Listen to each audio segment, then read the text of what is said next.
Hello students, now we have to start the chapter that is Nazism and the rise of Hitler.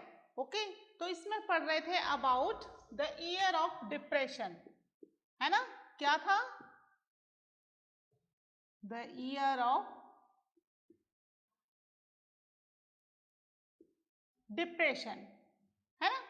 इसमें हमने पढ़ा depression किस चीज में? इकोनॉमिक डिप्रेशन, है ना? It was a great economic depression जब अमेरिका जर्मनी को हेल्प प्रोवाइड करने लग गया, जिससे जर्मनी की जो इकोनॉमी थी थोड़ी सी स्टेबल होना शुरू हुई। इतने में ही बहुत भयंकर इकोनॉमिक डिप्रेशन आ गया। यूएसए का जो वॉल स्ट्रीट एक्सचेंज था, शेयर मार्केट कोलैप्स हो गया। एक ही दिन के अंदर 13 मिलियन शेयर्स सोल्ड आउट हो गए।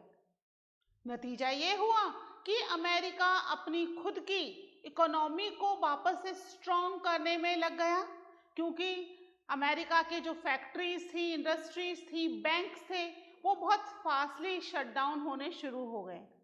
तो अब अमेरिका अपनी इकोनॉमी को स्ट्रॉन्ग करने में पूरा ध्यान देगा, ना कि दूसरी कंट्री की तरफ। तो जर्मनी से जितना भी उसका फाइनेंशियल सपोर्ट था वो विड्रॉ हो गया। वो विड्रॉ होने का नतीजा ये हुआ कि जर्मनी एक बहुत ही ग्रेट इकोनॉमिक डिप्रेशन में फंस गया। ऑलरेडी वहां की इकोनॉमी बहुत डाउन जा रही थी। हमने देखा ना जर्मन मार्क्स की प्राइस कैसे एकदम से डाउन हो गई यूएस डॉलर के कंपैरिजन में। तो वहां की इकोनॉमी बहुत तेजी से डाउन होने लग गई। प्रोडक्शन 40% तक रह गया 1932 आते आते। और कंडीशन ये हो गई, जो यूथ था या तो वो सड़कों पर कार्ड्स खेल रहा है, या ऐसे ही फालतू बैठ रहा है, घूम फिर रहा है, या फिर जो एम्प्लॉयमेंट एक्सचेंज है वहां लाइनें लगाकर खड़ा हुआ है। जॉब्स तो है ही नहीं, एम्प्लॉयमेंट एक्सचेंज के आगे क्यूड अप होने से भी कोई फायदा नहीं है, लेकिन इस उम्मीद में एक कि भाई क्या पता कहीं कोई जॉब हो और हमें मिल जाए, है ना? या फिर गले में एक तख्ती डालकर घूम रहा है, willing to do any work. कुछ भी काम करवा लो, साफ सफाई करवा लो, कुछ भी करवा लो, कंस्ट्रक्शन में लगवा लो, हमें लेबर की तरह यूज कर लो, कैसे भी यूज कर लो, need some work to earn the money. यहां पर जो कंडीशन थी वो बिजनेसमैन और प्राइवेट जॉबर्स की कंडीशन वाज वेरी वर्स। इसमें कुछ सैलरीड गवर्नमेंट एम्प्लॉयज और जिनकी पेंशन वगैरह आ रही थी उनकी कंडीशन भी थोड़ी बहुत ठीक थी, क्योंकि जिस हिसाब से प्राइजेस इंक्रीज हो रहे थे चीजों के, सैलरीज और दूसरी चीजें तो इंक्रीज नहीं हो रही थी, है ना? और वो देख रहे थे धीरे धीरे अपनी सेविंग्स को रिड्यूस होते हुए। सेविंग्स तो खत्म होती जा रही हैं और प्राइजेस बढ़ती जा रही हैं, और आगे भी कहीं जॉब मिलने का या कुछ इनकम का सोर्स आने का कोई भी चांस नहीं है। तो जर्मनी की कंडीशन इस टाइम पीरियड में, कौन सा टाइम पीरियड था ये वाला? It was between 1929 to 1932. These are the years of economic depression. ठीक है, तो इस वाले टाइम पीरियड में जर्मनी की कंडीशन और भी वर्स हो गई, और वेमर रिपब्लिक वो इस कंडीशन को संभाल नहीं पा रहा था, और लोगों का फेथ, जो थोड़े बहुत लोगों का फेथ उसके ऊपर था, वो धीरे धीरे कम होता जा रहा था। वेमर रिपब्लिक में कुछ डिफेक्ट्स भी थे, that we will discuss later on. पहले हम ये लिख लेते हैं ईयर ऑफ डिप्रेशन के कुछ पॉइंट्स। हमने अमेरिका के बारे में लिख लिया था। अब आप अपनी नोटबुक्स ओपन कर लीजिए, बुक ओपन कर लीजिए एंड स्टार्ट राइटिंग। मैं नोट्स डिक्टेट करती हूं आपको। By 1932 industrial production was reduced to 40% of 1929, है ना? 1929 में प्रोडक्शन कितना रह गया? ओनली 40% रह गया 1929 लेवल इन जर्मनी, है ना? जर्मनी की बात कर रहे हैं हम। इट्स नॉट अबाउट अमेरिका और एनी अनदर कंट्री। वहां पर जो थोड़ा बहुत प्रोडक्शन, पहले ही प्रोडक्शन कम था, है ना, जो प्रोडक्शन शुरू हुआ with the help of America, America की हेल्प विदड्रॉ करने के साथ ही प्रोडक्शन 40% तक डिक्रीज हो गया, है ना। नेक्स्ट लिखिए, worker lost their jobs, the number of unemployed touched an unprecedented 6 million. कितने अनएम्प्लॉयड हो गए? अनएम्प्लॉयड कितने हो गए? 6 million people were unemployed in Germany. ठीक है, नेक्स्ट लिखिए, अनएम्प्लॉयड यूथ प्लेड कार्ड्स और queued up at the local employment exchange or took to criminal activities। ठीक है, या तो फालतू घूम रहा है, कार्ड्स खेल रहा है, या एम्प्लॉयमेंट एक्सचेंज के बाहर लगा हुआ है क्यूड अप लाइन में, या फिर पैसों की जरूरत तो है ही ना, तो they were involved in the criminal activities. जो यूथ है वो जो किसी भी कंट्री के लिए सबसे ज्यादा प्रोडक्टिव होता है, किसी भी कंट्री की पावर होता है यूथ, वो यूथ यहाँ पर बिल्कुल बेकार घूम रहा है, उसके पास कोई काम नहीं है। ठीक है, इसके अलावा और किसकी कंडीशन वर्ड्स है, लिखिए next point, small businessmen and self employed suffered as their business got ruined। Small businessmen and self-employed suffered as their business got ruined। ठीक है, उनके बिजनेस बिल्कुल खत्म हो गए। यहाँ बड़े बड़े बिजनेस नहीं चल रहे, बिग बिजनेसमैन की कंडीशन खराब है। ऐसे में छोटे मोटे बिजनेसमैन और सेल्फ एम्प्लॉयड पीपल के बिजनेस कहाँ से ढंग से चलेंगे। कंडीशन थोड़ी बहुत किसकी सही थी? सैलरीड पर्सन की, है ना, गवर्नमेंट सैलरीड पर्सन है या पेंशन मिल रही है गवर्नमेंट से, लेकिन उनकी भी इनकम कैसी होती जा रही है? धीरे धीरे रिड्यूस होती जा रही है, और जो सेविंग्स हैं वो भी खत्म होती जा रही है ना। सेविंग्स इंसान करता ही इसीलिए है कि बुरे वक्त में काम आए, लेकिन ये बुरा वक्त तो बहुत लंबा चल रहा है, फर्स्ट वर्ल्ड वॉर के बाद से बुरा वक्त ही चल रहा है इनका, स्टिल 1932 आ गया। ठीक है, और ये कंडीशन वर्स होती चली जा रही है। ठीक है, अब गवर्नमेंट से ही लोगों की एक्सपेक्टेशंस होती हैं कि गवर्नमेंट हमारे लिए कुछ करेगी, लेकिन यहाँ पर गवर्नमेंट कुछ कर नहीं रही है। क्यों नहीं कर पा रही है गवर्नमेंट कुछ भी? न्यूली बनी हुई वेमर रिपब्लिक वॉज वेरी फ्रेगिल, बहुत ही नाजुक कमजोर है ना, और उसमें कुछ डिफेक्ट्स भी हैं। ठीक है, डिफेक्ट्स देखते हैं हम, defects of Weimar Republic.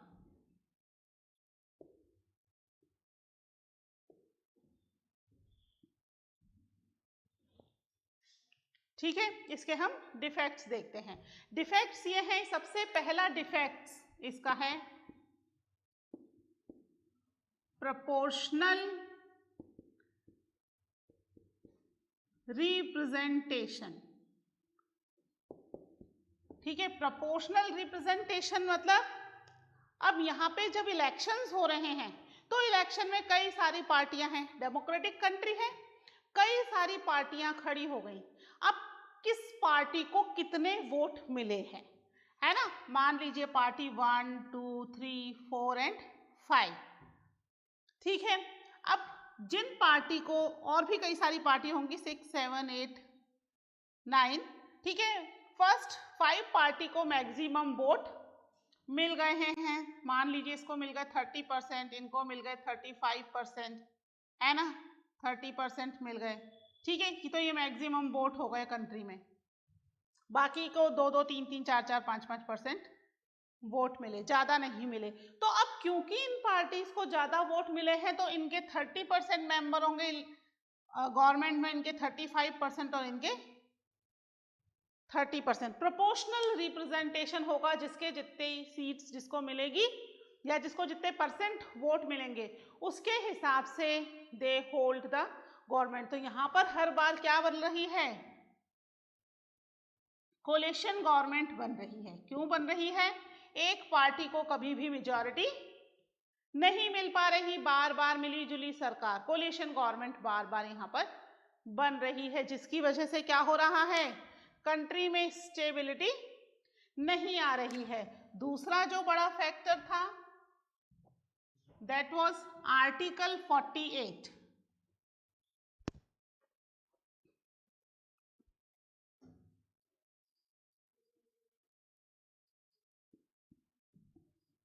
Article 48, ये क्या है आर्टिकल 48?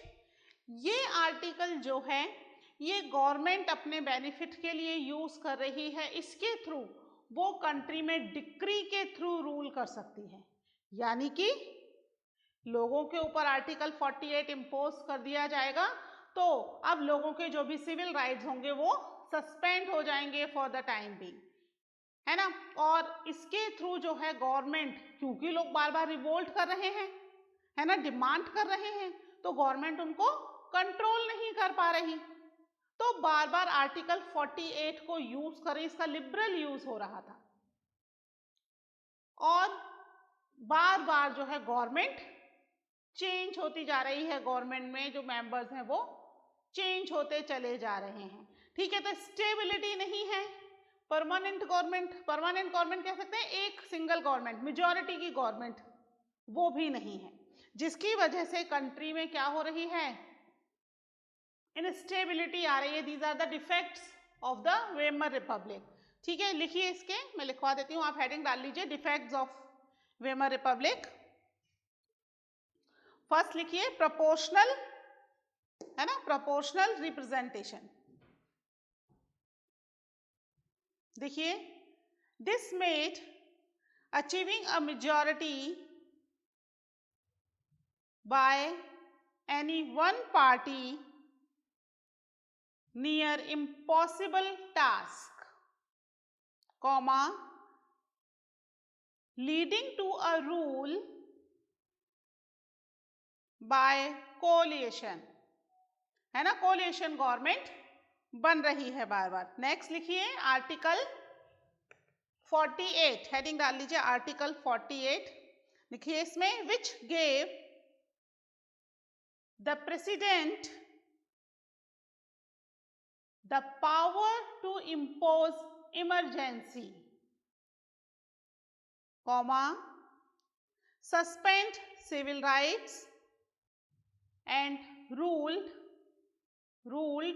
by decree, है ना, डिक्री के थ्रू रूल, यानी कि एक तरीके से वहां पर लोगों के पास कोई राइट्स नहीं है, वो कुछ भी अपनी जो है बात को वो एक्सप्रेस नहीं कर सकते। गवर्नमेंट एक तरीके से कर्फ्यू जैसी कंडीशन हो गई, है ना। लिखिए नेक्स्ट, लिखिए इसमें third point, the Weimar Republic saw 20 different cabinets lasting on an average 239 days.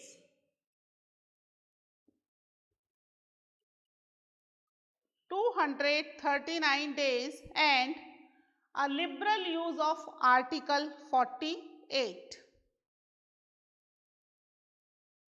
ठीक है, क्या हुआ, 239 डेज में यहां पर 20 कैबिनेट्स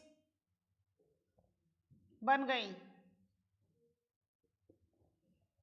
20 कैबिनेट्स क्यों बन गई, क्योंकि लोगों को गवर्नमेंट पे विश्वास नहीं था, बार बार गवर्नमेंट में चेंजेस हो रहे, तो केवल 239 डेज के अंदर इतनी बार गवर्नमेंट चेंज हो गई। एक साल पूरा नहीं हुआ, एक साल में 365 डेज होते हैं, है ना, तो यहाँ तो 239 में 20 बार कैबिनेट बदल गई, जो मंत्री थे, है ना, मिनिस्टर्स थे, वो चेंज हो रहे हैं बार बार। 20 टाइम्स अगर एक एवरेज निकालो तो लगभग हर 20 दिन के अंदर, है ना, एवरेज निकाल लोगे ना, तो क्या होगा, लगभग हर 20-22 दिन के अंदर गवर्नमेंट चेंज हो रही है। और आर्टिकल 48 का लिबरल यूज मतलब खुलकर यूज हो रहा है, यानी हर बार जैसे ही लोग रिवोल्ट करें, कुछ डिमांड्स करें, आर्टिकल 48 इम्पोज कर दो उन पे। उनके सिविल राइट सस्पेंड हो गए, डिक्री लग गई और अब रूल करो। थोड़े दिन रूल किया, जैसे ही आर्टिकल 48 हटाया वैसे ही फिर कुछ प्रॉब्लम शुरू हो गई, फिर आर्टिकल 48 लगा दो। लिबरल यूज हो रहा था आर्टिकल 48 का। कैसा होगा अगर ऐसी गवर्नमेंट हो कंट्री में, तो क्या people have faith on that type of government? No, है ना। लिखिए next point, people lost confidence in the democratic parliamentary system which seemed to offer no solution, है ना। यहां पर ये कोई भी सॉल्यूशन ऑफर नहीं कर रहा है। कोई भी सॉल्यूशन अगर ऑफर नहीं कर रहा है तो क्या होगा कंट्री में? कंट्री के लोग गवर्नमेंट पे फेथ खो देंगे और किसी ऐसे व्यक्ति पर फेथ करेंगे जो उन्हें लगेगा उनकी एक्सपेक्टेशंस के हिसाब से काम करेगा, है ना। ऐसा कौन व्यक्ति आया? ऐसा एक व्यक्ति आया यहाँ पर, हिटलर, है ना। तो अब हम देखते हैं राइज ऑफ हिटलर। इसको रफ कर दो ना, ये पॉइंट्स हेडिंग्स आपने डाल ली होंगी, नेक्स्ट हेडिंग भी डाल लीजिए, द राइज ऑफ हिटलर। ठीक है, हिटलर जो था, have you seen his picture? अपनी बुक में भी दे रखी है। बहुत ज्यादा अच्छी पर्सनालिटी नहीं थी हिटलर की, है ना। पहले मैं हेडिंग डाल देती हूँ,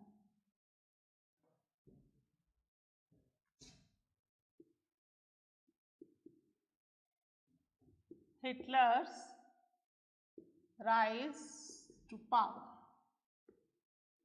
है ना। पावर में कैसे आया ये हम देखेंगे। ठीक है, तो यहाँ पर हमने देखा कि हिटलर की कोई बहुत ज्यादा अच्छी पर्सनालिटी नहीं है। कैसी हाइट है? कम हाइट है ना, और थोड़ा दुबला पतला इंसान दिख रहा है फोटो में, है ना। तो जो हिटलर है, ही वॉज बॉर्न इन 1889, है ना। 1889 में ऑस्ट्रिया में इनका बर्थ हुआ और फर्स्ट वर्ल्ड वॉर में he was one of the participant. और इनका बचपन जो था वो बहुत ज्यादा पॉवर्टी में बीता, लेकिन फिर भी पॉवर्टी हो या रिच हो, देश के लिए प्रेम तो होता ही है।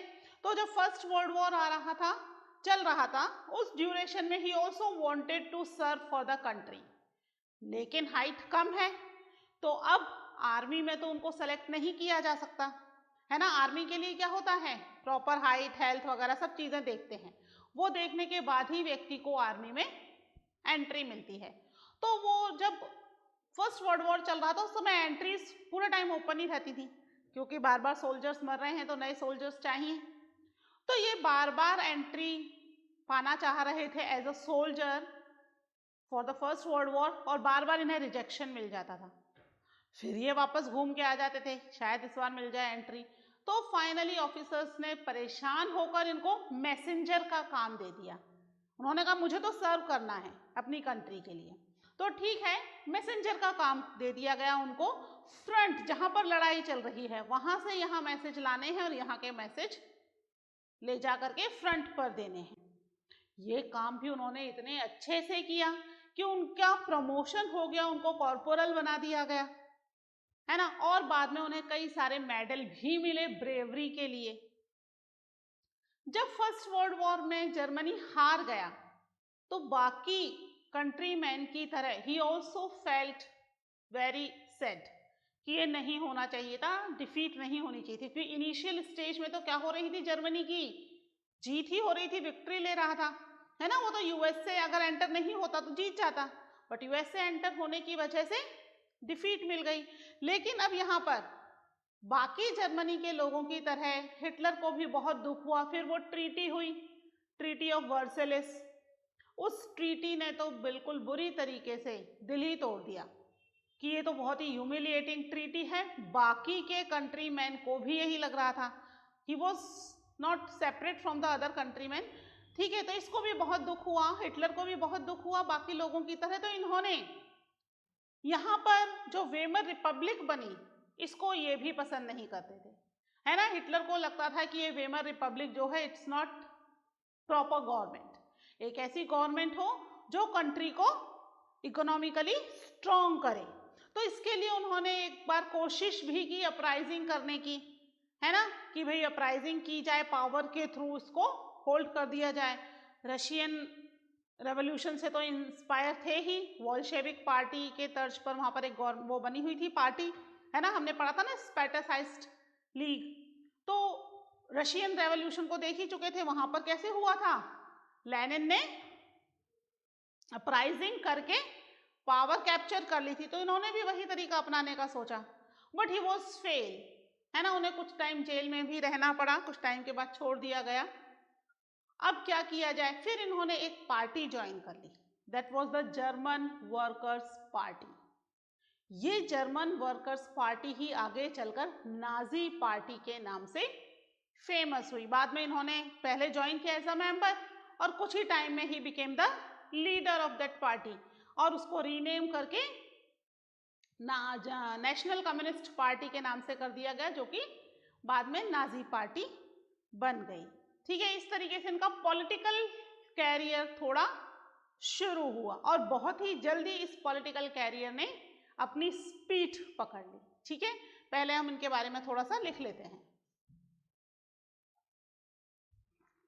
ठीक है, अपने हेडिंग डाल दी, हिटलर्स राइज टू पावर। ठीक है, फर्स्ट पॉइंट लिखिए, Hitler was born in Austria in 1989, है ना, ये इनका बर्थ ईयर है। नेक्स्ट पॉइंट लिखिए, he acted as a messenger, became a corporal, messenger के बाद कॉमा लगा दीजिएगा। He acted as a messenger, became a corporal and earned medal for bravery in first world war. ठीक है, उसके बाद इन्होंने अपराइजिंग की कोशिश की जब हम कंट्री में वेमर रिपब्लिक बन गई। ठीक है, नेक्स्ट लिखिए, he joined the German workers party and renamed it the national socialist German workers party. ठीक है, क्या नाम रखा है इसका, नेशनलिस्ट नेशनल सोशलिस्ट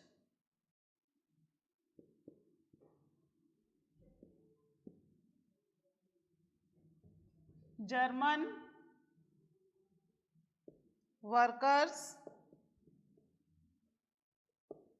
पार्टी।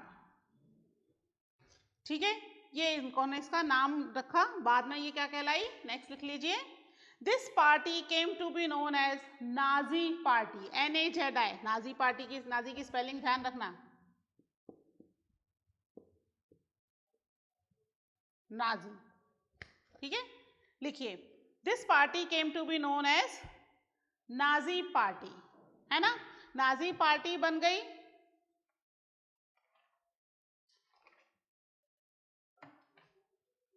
और 1923 में इन्होंने अपराइजिंग की भी कोशिश की। 1923 में he was try to capture the power but he was failed.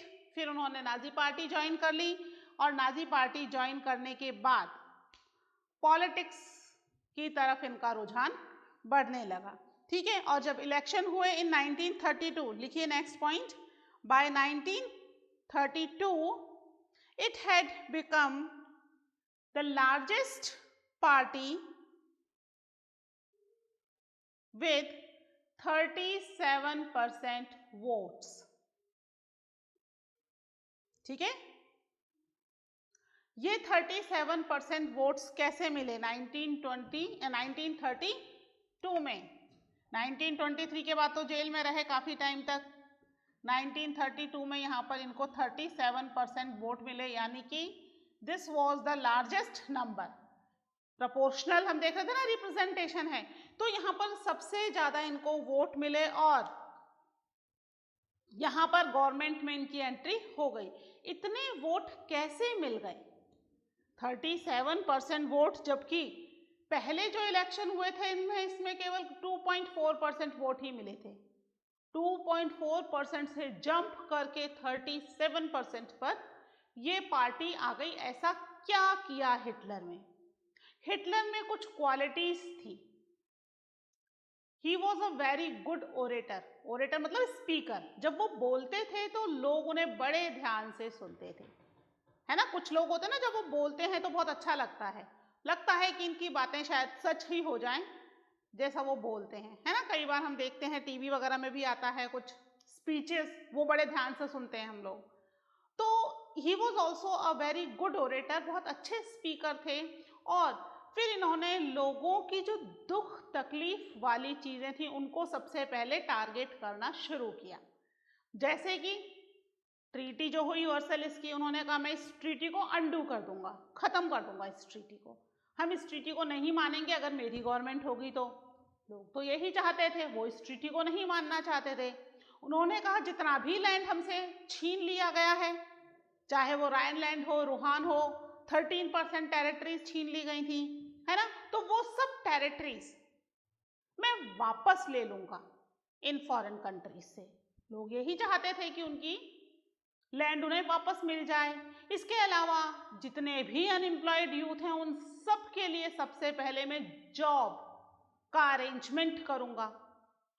यही लोगों की इच्छा थी कि जॉब का अरेंजमेंट हो। यानी उनकी जो बातें थी वो डायरेक्ट लोगों को पसंद आ रही थी। उन्हें लग रहा था कि ये जो व्यक्ति है ये बहुत अच्छा व्यक्ति है और अगर ये पावर में आ गया तो ये शायद हमारे लिए कुछ कर ले। हम जिन परेशानियों से गुजर रहे हैं हो सकता है ये उन परेशानियों को कम कर दे, है ना। तो लोगों का विश्वास धीरे धीरे हिटलर की तरफ बढ़ने लग गया।